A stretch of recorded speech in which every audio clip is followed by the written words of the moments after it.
નમસ્કાર, આપ જોઈ રહ્યા છો spark today news. Mangrol Maliya Hatina ધારાસભ્ય ભગવાનજી કરગઠિયાએ મુખ્યમંત્રીને પત્ર લખ્યો છે. કમોસમી વરસાદથી ખેડૂતોને ભારે નુકસાન થયું છે અને આ નુકસાનનું સર્વે કરી ખેડૂતોને આર્થિક સહાય ચૂકવવામાં આવે તે માટે તેમણે સરકારમાં રજૂઆત કરી છે અને એટલે જ મુખ્યમંત્રીને પત્ર લખી રજૂઆત કરી છે.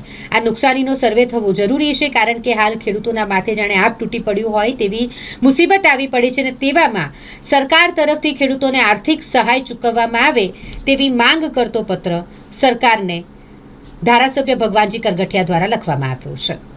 છેલ્લા 3 દિવસથી સૌરાષ્ટ્રમાં કમોસમી વરસાદના હિસાબે ખેડૂતોના પાક જેવા કે સોયાબીન છે, મગફળી છે, એ પાકને ખૂબ જ નુકસાન ગયું છે. અમુક ખેડૂતોએ પાક પોતાનો લણી લીધો હતો અને ખેતરમાં પણ પડ્યો હતો અને માંડવીના પાત્રા પણ ખેતરમાં હતા. એ દરમિયાન કમોસમી વરસાદ થતાં ખેડૂતોને ખૂબ જ નુકસાન ગયું છે. ઘાસચારાને પણ ખૂબ જ નુકસાન ગયું છે. એના માટે અમે સરકારમાં મેં આજે લેટર લખ્યો છે કે ખેડૂતોને સર્વે કરીને તાત્કાલિક સહાય મળવી જોઈએ અને 1-2 દિવસમાં અમે મુખ્યમંત્રીને રૂબરૂ મળીને પણ વહેલામાં વહેલી તકે સહાય આપે એવી અમે રજૂઆત કરવાના છે.